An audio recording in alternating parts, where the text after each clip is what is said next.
నమస్తే. శ్రీ గురుభ్యో నమః. శ్రీమాత్రే నమః. ఆదిత్యాయ చ సోమాయ మంగళాయ బుధాయ గురు శుక్ర శనిభ్యే రాహవే కేతవే నమః. మనం ఈ వారంలో ప్రత్యేకించి చేసుకునేటువంటి వీడియోలో గ్రహ గమనంలో జరిగేటువంటి మార్పుల్లో కొన్ని ప్రత్యేకంగా ఉంటాయి. వాటి వల్ల ద్వాదశ రాశుల మీద కొంత ఫలితాలు వేరువేరుగా ఉంటాయి.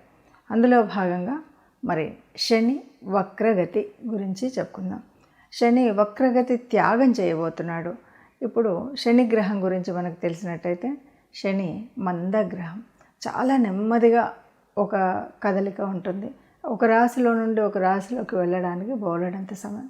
అలాంటిది మరి ఈ శని గ్రహ ఏదైతే ఉందో శనిశ్చరుడు నడిచేటువంటి నడకలో అన్ని గ్రహాలు కూడా చెప్పాలి అంటే ఏ గ్రహం అయినా సరే కదలిక ముందుకు వెళుతూ ఉంటుంది, అప్పుడప్పుడు వెనక్కి కూడా వస్తుంది. దాన్ని వక్రగతి అంటాం.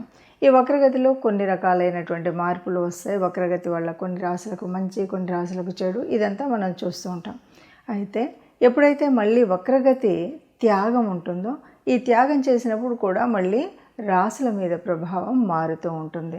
ఆ వక్రగతి వదిలిన తర్వాత శనిశ్చరుడు యొక్క దృష్టులు ఎక్కడ పడుతున్నాయి అంటే 3, 7, 10 ఆ స్థానాల మీద పడేటువంటి దృష్టిల వల్ల వచ్చేటువంటి మార్పులు, అలాగే మరి శనిశ్చరుడు అంటే తనకు మిత్రరాశి వల్ల ఎలా ఉంటుంది, తాను ఉచ్చలో ఉంటే ఎలా ఉంటుంది, ఇలాంటివన్నీ కూడా మనకు కనిపిస్తాయి. కాబట్టి ఒక గ్రహం వక్రత్యాగం చేసినప్పుడు వచ్చేటువంటి ఫలితాలు ఎలా ఉంటాయి, వాటి వల్ల అంటే ఈ ఫలితాలు మనకి మంచి జరగడానికి ఎంతవరకు, లేదా ఏదైనా మనం దానికోసం పరిహారాలు తీసుకోవాల్సి వస్తుందా, ఇలాంటి విషయాలను తెలుసుకోవడం కోసం ఈ వీడియో.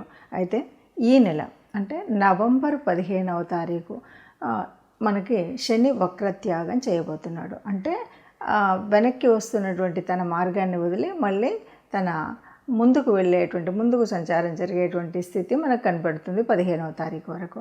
15వ తారీఖు నుండి మనకు నవంబర్ 15, 2024లో శని వక్రత్యాగం చేయబోతున్నాడు.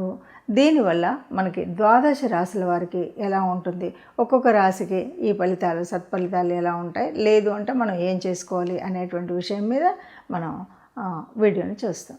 శనిగ్రహము శనిశ్చరుడు అనగానే మనందరికీ తెలిసినటువంటిది క్రమశిక్షణకు మారిపోయారు.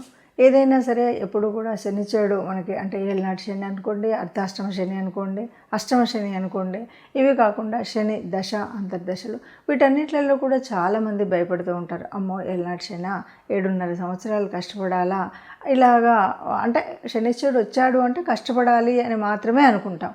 కానీ ఇది మన యొక్క పాపపుణ్యాల ఫలితాన్ని మనకు చూపెట్టేటువంటిదని, మనం అనుభవించేటువంటి కర్మ తప్పనిసరిగా అనుభవించాల్సిన కర్మను చెప్పేదని, అలాగే ఒక క్రమశిక్షణకు మారిపోయారు. ఇప్పటి వరకు ఉన్నటువంటి ఒక బద్ధగాన్ని వదిలి ఒక శిక్షణతో వెళ్ళినట్టయితే ఒక సరైన మార్గంలో వెళ్ళగలుగుతాము అనేటువంటి విషయం తెలియదు.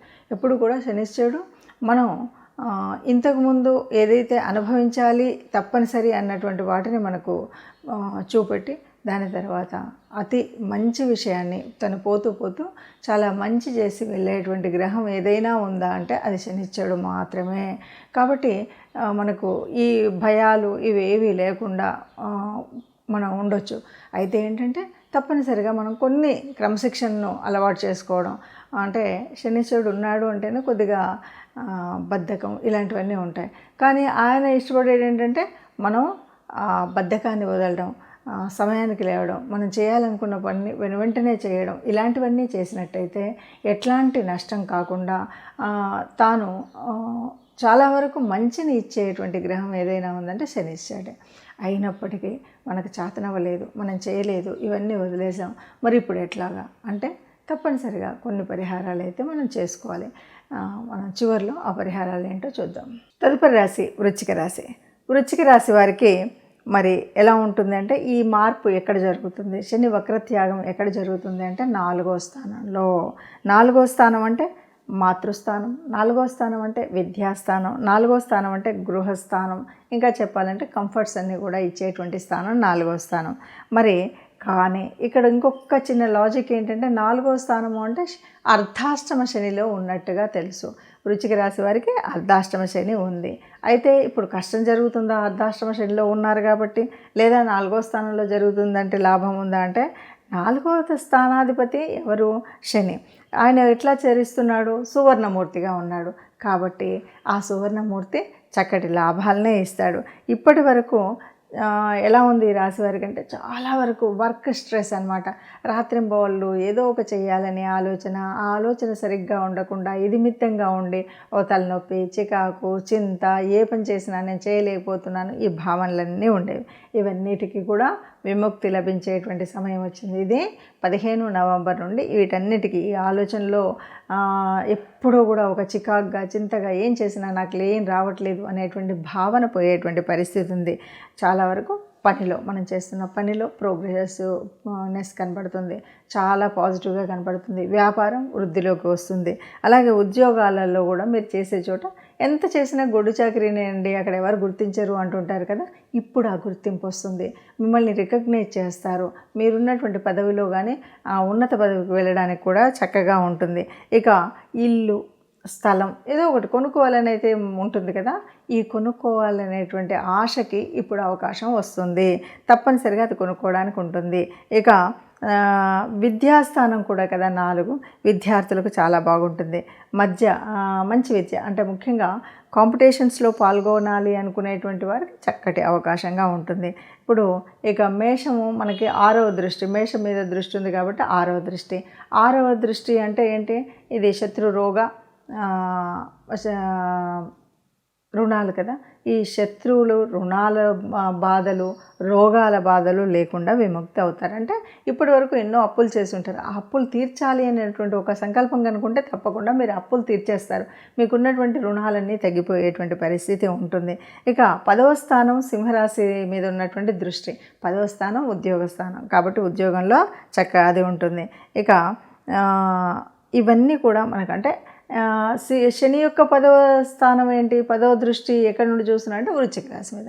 అంటే వృశ్చిక రాశి అంటే తన స్థానం, తనుభావం ఎప్పుడు కూడా ఎలా ఉంటుందంటే నువ్వు చేయాలనుకుంటే చక్కగా చేయగలుగుతావు. కాబట్టి నీ మీద నీకు ఆ సంకల్ప బలం పెట్టుకొని చక్కగా ముందుకు సాగినట్టయితే ఉద్యోగంలో కానీ, వివాహంలో కానీ, వృత్తిలో కానీ, వ్యాపారంలో కానీ అన్నింటా ముందు ఉండేటువంటిది ఉంది. ముందు మన శక్తిని మనం నమ్ముకోవాలి.